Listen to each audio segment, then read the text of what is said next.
प्रेक्षकांनो, लक्ष्मीच्या पावलाने या मालिकेचा भाग आज खूपच छान दाखवलाय। सुरुवातीला आपण बघ कला म्हणत असते, अरे चांदेकर नैनाताई जे काही बोलली आहे, आता लगेच अद्वैत म्हणतो मला सगळं समजलंय, तुला काय वाटलं तुझं जे काय चाललंय सध्या ते मला कळणार नाही का? आता कला घाबरते आणि म्हणते काय? आता अद्वैत म्हणतो आबानं मला लहानपणी एक गोष्ट सांगायची मांजराची। मांजराला असं वाटत असतं की आपण डोळे मिटून दूध पितोय, कोणाला काही कळणार नाही, पण ऍक्च्युली सगळ्यांना कळत असतं, सगळे बघत असतात मांजराला, बरोबर ना? कला म्हणते तू मला मांजर म्हणालास? अद्वैत म्हणतो मी फक्त गोष्ट सांगितली, तू स्वतःला मांजर म्हणून घेतोयस। कला म्हणते मला कळत नाहीये तू काय बोलतोयस ते। मग आता अद्वैत म्हणतो पण मला कळतंय ना मी काय बोलतोय ते, मी जे बोलतोय ते बरोबर आहे का एवढं सांग। आता कला मनात विचार करते, अरे देवा याला डिझाईन्स बद्दल कळलं की काय? आता ती बोलायला जाते की अरे चांदेकर मी तुला सगळं सांगणारच होते। मग अद्वैत म्हणतो कधी? सगळ्यांनी अपमान केल्यावर का? कला मनात विचार करते हा असंबंध का बोलतो नेहमीच, हा डिझाईन्स बद्दलच बोलतोय ना? मग आता अद्वैत म्हणतो आता तरी सांग ना, बोल, तुझी बहीण तुझ्याकडे लेटेस्ट कलेक्शन मधल्या हिराचा हार का मागत होती? कला म्हणते हा एवढंच ना? अद्वैत म्हणतो एवढंच ना म्हणजे? कला म्हणते अरे हा तू बोल, नाही म्हणजे मी सांगते तुला, त्या दिवशी आम्ही सगळेजण जेवायला नैनाताईची वाट बघत होतो आणि तिला उशीर झाला म्हणून आजोबा चिडले होते रे, म्हणून मी नैनाताईला खाली यायची विनंती केली, तेव्हा तिने माझ्याकडे नवीन कलेक्शनचा हार मागितला। अद्वैत म्हणतो तिच्या बेडरूम पासून डायनिंग टेबल पर्यंत येण्यासाठी तिने हिऱ्याचा हार मागितला? अरे दिस इज द लिमिट। आणि काय ग यावेळेला तुझं तोंड चाललं नाही, तू काहीच बोलली नाहीस तिला? कला म्हणते अरे त्यावेळेला आजोबांचा प्रश्न होता आणि मी नैनाताईशी वाद घालण्यात त्यावेळेला काहीच अर्थ नव्हता, तुला निदान मुद्दा कळतो तरी, तिला तर ते पण नाही कळत। अरे नाही म्हणजे मला म्हणायचंय की तुझा मुद्दा चुकीचा असला, तुला कळलं तुझी चूक आहे तर तू निदान मान्य तरी करतोस। अद्वैत म्हणतो काय काय म्हणालीस तू? मी चूक मान्य केली हे तुला समजतं? कला म्हणते हो समजतं। आता बघ ना, तेव्हा तुला ॲस्थमाचा अटॅक आला होता, तेव्हा तुला कळलं होतं की तुझी चूक आहे म्हणून, ती चूक सुधारण्यासाठी तू माझं बँक अकाउंट काढलंस ना? अद्वैत म्हणतो नाही नाही असं का नाही, असं काही नाही आहे। मग कला म्हणते नाही, गोष्टीतल्या मांजरीसारखं बोक्याने जरी दूध डोळे मिटून पिलं तेव्हा ज्यांना कळायचंय ते कळतंच। अद्वैत म्हणते आत्ता तू मला बोका म्हणायचा काय संबंध आहे? आता ही कला त्याची गुगली त्याच्यावरच टाकते, ती म्हणते मी कुठे म्हणले तुला, तूच म्हणतोय स्वतःला बोका। कलाने अद्वैतला सॉलिड टोमणा मारलाय आणि आता ती निघून जाते। अद्वैत आता विचार करतोय अरे यार माझ्या आयुष्यात कोणी आतापर्यंत एवढं घुसलंच नव्हतं, आता ही तर माझ्या बेडरूम मध्ये घुसलीच आहे, पण आता माझ्या मनात काय चाललंय हे पण तिला कळतंय का? घुसखोर कुठली? आता पुढच्या सीन मध्ये काही नाही, त्या सोहमने काजल सोबत येऊन सामान आणलंय, काजलचा पाय लंगडतोय ना, त्या दुकानदाराने तिला लोटलं होतं, तर आता ही कलाची आई बघते आणि म्हणते अगं बाई काय झालं काजल? आणि सोहमराव तुम्ही? आणि त्या पिशव्या घेतली त्या सोहमच्या हातात ना आणि म्हणते काय गो काजल काय झालं? मग सोहम म्हणतो अहो काही नाही, जरा पडली ती, ते दुकानदाराशी जरा वाद झाला तिचा। मग आता ती कलाची आई म्हणते काय दुकानदाराशी वाद घातला? काय गो काजल काय केलंस तू हे? मग आता तो सोहम काळजी करायसारखं काही नाही, मी त्या दुकानदाराला समजवलं, आता तुम्ही फक्त हिची काळजी घ्या हं, असं म्हणून तो सोहम निघायला लागतो। ती म्हणते अहो थांबा ना सोहमराव, काही चहा पाणी, पण तो नाही म्हणतो। आता कलाची आई आणि कलाचे बाबा म्हणजे ते त्या सोहमचे आभार मानतात, तुमचे आभार आहे सोहमराव, तुम्ही इथपर्यंत आलात, आमच्या काजलला मदत केली। सोहम म्हणतो अहो एवढं काय त्यात काकू, आणि आता निघून जातो। मग आता ही काजलची आई बाबा तिला ओरडतात काय गरज होती दुकानदाराशी वाद घालायची? काजल म्हणतो अगं काही वाद बीत घातला नाही, तो दुकानदारच तसला होता। आणि मग आता तिचं हातातलं सामान घेतात आणि घरात नेतात तिला। घरात गेल्यावर तिची आई तिच्या पायाला काहीतरी लावून देते आणि म्हणते काय ग काजल असं काय बोलला तो दुकानदार तुला, तू एवढं चिडलीस त्याच्यावर? काजल म्हणते अगं तो काही पण बोलत होता आपल्या बाबाला। आता ही सहज विचारते तिची आई का ग एवढं काय बोलला तो तुझ्या बाबाला? मग काजल सांगते तो असं असं बोलला की भिकारी आहात तुम्ही, तुमच्या पोरींना पोचता येत नाही तर मारून टाका कशाला वगैरे, जे काय तो दुकानदार बोलला ते सगळं सांगते ही। मग आता ही तिची आई म्हणते अगं जरा हळू बोल ना, जाऊ दे बाई काय करते, आपण गरीब आहोत, गरीबाला राग आला नाही पाहिजे बाळा, आपल्याला पोटात शिरून खावं लागतं, असं तिची आई तिला समजवते। आणि मग आता हे सगळं ऐकून तिच्या वडिलांना फार वाईट वाटतं आणि ते रडायला लागतात। पण आता इथून पुढचा सीन मात्र अतिशय मजेशीर आणि जबरदस्त आहे, त्यासाठी लाईक करायला विसरू नका। हा अद्वैत त्याचं काम करत असतो, कला येते आणि म्हणते झालं का तुझं काम, तू झोपला नाहीस का अजून? अद्वैत म्हणतो माझ्या रूम मध्ये मी झोपेल नाही तर काही करेल, तुला नको तिथे नाक खुपसायची काय गरज आहे ग? माझ्या रूम मधली, माझ्या घरातली, माझ्या आयुष्यातली घुसखोरी थांबव, सांगून ठेवतोय मी तुला. तर आता ही कला म्हणते अरे अशी कशी थांबव मी घुसखोरी, आजोबांनीच तर सांगितलंय ना मला इथे राहायला, मग आजोबांना परत जाऊन विचारायचं का आपण. अद्वैत म्हणतो प्रत्येक वेळेला काय गाबांची धमकी देतेस, जरा ओरिजिनल बोल ना. कला म्हणते बरं झोप मग आता. अद्वैत म्हणतो का मी का झोपू, एवढी बडबड करून तूच माझी झोप उडवली आहेस. कला म्हणते बरं बाबा सॉरी, उशीर झालाय आता झोप. अद्वैत म्हणतो अरे मी झोपेन नाही तर काय करेल, तुला काय करायचंय माझ्याशी, तुला काय देणं घेणं आहे ग. आता ही विचार करते देणं घेणं आहे ना बाबा, तू झोपल्याशिवाय मला कसं काम करता येईल. आणि आता उगाच त्याच्याशी डोकं लावते आणि म्हणते अरे असं कसं देणं घेणं नाहीये, तू झोपला नाही तर जागरणामुळे तू आजारी पडशील ना. अद्वैत म्हणतो मी काय प्रत्येक वेळेला आजारी पडत नाही, एकदा आजारी पडलो काय की तू मला सारखं ऐकवतेस, आणि हे बघ उगाच मला सारखं सारखं बोलून बोर करू नकोस. कला म्हणते बरं बाबा मी तुझ्या भल्याचं सांगत होते, तुला नसेल ऐकायचं तर नको ऐकू. मग आता ही तिच्या अंथरुणावर झोपायला जाते. पण कलाला काहीही करून चांदेकरला झोपवायचंच असतं. तिचं अंथरूण बिंथरूण टाकते ती आणि विचार करते अरे यार याला कसं झोपवू आणि माझं काम कसं करू मी. आणि आता उगाचच गाणे म्हणायला लागते, देहाची तिजोरी भक्तीचाच ठेवा, असं कर्कश आवाजात गाणं म्हणते. मग आता अद्वैत म्हणतो अरे काय चाललंय, मी काम करतोय दिसत नाही का तुला. कला म्हणते अय मला गाणं म्हणायचंय, तुला दिसत नाहीये का. अद्वैत म्हणतो मग मनातल्या मनात गाणं म्हण. कला म्हणते मनातल्या मनात कोण गाणं म्हणतं, मोठ्यांदा गाणं म्हणतो ना आपण आनंद होण्यासाठी. आणि मोठ्याने म्हणते उघडदार देवा आता. शेवटी हा अद्वैत कानावर हात ठेवतो आणि म्हणतो अगं ए बाई जरा सुरात तरी गाणं. मग ही म्हणते हो का, तुला काय कळतं रे सुरात गाणं काय असतं ते, उगाच आपलं तूच बेसूर म्हणून सापडलायस मला.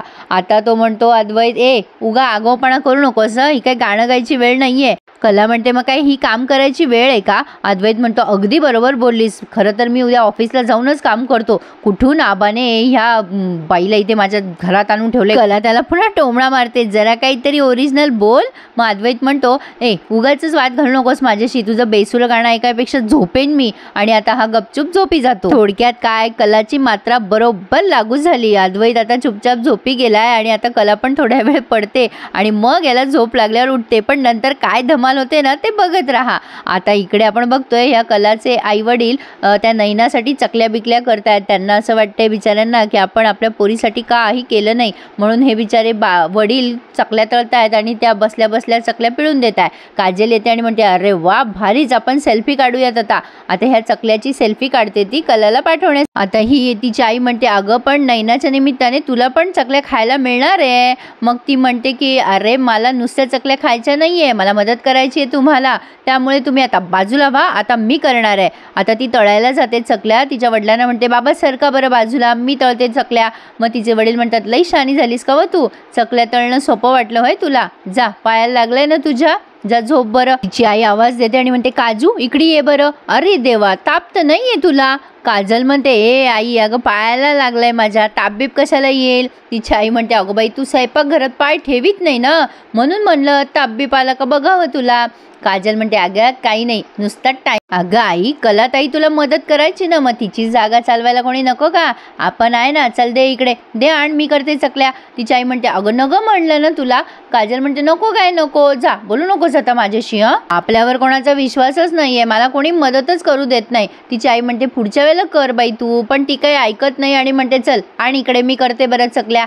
आता ह्या म्हणतात अगं बाई फार छान जमले की चकल्या तुला, आता दिवाळीला बी तूच चकल्या करायच्या. काजल म्हणते सवाल आहे का, आपणच करणार, जमलाय बघ एका फटक्यात, आत्तापासून आपणच चकल्या करणार आहे. आणि काजलने खरंच छान चकल्या केल्या. आता इथून तर पुढे फार भारी मजा आली. आता ही कला उठते रात्रीची तिच्या डिझाईन्स वगैरे बनवायसाठी. कला खात्री करून घेते की हा अद्वैत झोपलाय की नाही झोपलाय, टाळ्या वाजवते ती 2 टाळ्या, पण अद्वैतला काही जाग येत नाही. मग आता कला तिची ती डायरी आणि पेन घेते आणि खाली हॉलमध्ये बसून त्या डिझाईन्स काढत बसते. पण आता या अद्वैतला जाग येते ना थोड्या वेळाने, तो विचार करतो अरेच्छा ही खरे नावाची मांजर गेली कुठे, आणि आता तो खाली जाऊन तिला शोधायला लागतो. पण आता मजा येते पुढे प्रेक्षकांनो. थोडासा ट्विस्ट दाखवलाय त्यांनी यामध्ये. आता ही कला तिची ती डिझाईन्स काढत असते तेव्हा हा तिच्या मागे उभं राहतो आणि म्हणतो, काय करतेस एवढ्या रात्रीची? आता ही घाबरते आणि म्हणते, काय कुठं काय करते मी? आता हा म्हणतो, मी तुला विचारलंय ना आधी. मग कला म्हणते, तू झोपला होतास ना रे, कशाला आलायस इकडे? अद्वैत म्हणतोय, मी तुला काय विचारतोय? मग कला म्हणते, हे बघ, माझी वायफळ बडबड नको, माझं गाणं नको, मी झोपायलाच बरी, असं अनाऊन्स करून झोपला होतास ना तू? अद्वैत म्हणतो, विषय नको बदलूस, काय करते ते दाखव मला. कला म्हणते, मी नाही दाखवणार. मी विचारते का तुला तू काय करतोयस ते? मी नाही दाखवणार तुला. अद्वैत म्हणतो, गरज आहे, तुला अति आगाऊपणा करायची सवय, दाखव मला काय करतेस ते, दाखव मला ती डायरी. कला म्हणते, मी काही चुकीचं करत नाही आहे, मी काही चुकीचं करत नाही आहे. आणि प्रत्येक वेळेला माझी स्पेस, माझी प्रॉपर्टी, माझी मालमत्ता दिवसभर बडबड करतच असतोस ना, मला न विचारता माझी वही कशी काय घेतोस तू? अद्वैत म्हणतो, तू प्रत्येक वेळेला नको तिथे नाक खुपसतेस आणि गोंधळ घालतेस, चला आणि इकडे बघू दे मला. कला म्हणते, मी काही गोंधळ घालत नाही, मी गोंधळ निस्तरतीये, विसर माझी डायरी बिरी बघण्याचा विचार विसर. आता तेवढ्यात हे दोघं जणही एकमेकांच्या मागे धावायला लागतात. आता ही म्हणत असते, ए चांदेकर, काय माझ्या मागे लागलायस, चल काय वेडेपणा आहे, हो बाजूला. अद्वैत म्हणत असतो, आता काही झालं तरी मी तुझी डायरी बघणार आहे, असं कसं? आता ही कला चिडते आणि म्हणते, चांदेकर, काय वेडेपणा लावलायस रे, कशाला माझ्या मागे मागे येतोयस? अद्वैत म्हणतो, तू माझ्या रूममध्ये घुसलीस, तुझाच वेडेपणा चाललाय. ही म्हणते, मी नाही घुसले, मला आजोबांनी सांगितलं यायला, मी नाही देणार तुला डायरी. या दोघांच्या गोंगाटामुळे आता या आजोबांना जाग येते, ते चष्मा घालून आता उठतायत या दोघांच्या मागे यायला. आता ही म्हणत असते, मी तुझ्या खोलीत घुसलेली नाही आहे. अद्वैत म्हणतो, मग तू चुकीचं करत नाहीयेस ना, दाखव डायरी दाखव ना. आता कला म्हणते, मी काही चुकीचं करतच नाहीये, मी नाही दाखवणार तुला डायरी. आता हिच्या मागे धावता धावता याला जोरात टेबल लागतो. कला म्हणते, लागला ना टेबल तुला, कशाला माझ्या मागे धावलास? आता हा वरती उठायला लागतो, याला वाटतं पटकन हिच्या नकळत डायरी घ्यावी, पण दोघांच्याही डोक्याला डोकं जोरात लागतं आणि कला अजून चिडते, चांदेकर. अरे भारी ही मालिका. आता दोघं जण त्या बर्फाच्या पिशवीनी शेकत असतात. अद्वैत म्हणतो, तुझ्यामुळे लागलं. कला म्हणते, माझ्यामुळे? तू कशाला माझ्या मागे धावलास, तुला काय गरज होती हे सगळं करायची? अद्वैत म्हणतो, तू पुढे पुढे धावत होती म्हणून हे सगळं झालं. आता यांचा वाद चालू होणार तेवढ्यात तिथे ते आबा येतात आणि म्हणतात, अरे सुनबाई, अद्वैत, काय चाललंय तुमचं एवढ्या रात्रीचं? एवढी रात्र झाली आहे, झोपायचं नाही आहे का तुम्हा दोघांना? नाही, सगळं चालू द्या बाबांनो तुमचं, पण तुमच्या खोलीत जाऊन गोंगाट करा. इथे भांडला तर सगळं घर जागं होईल बाबांनो. काय अद्वैत, बरोबर बोलतोय ना मी?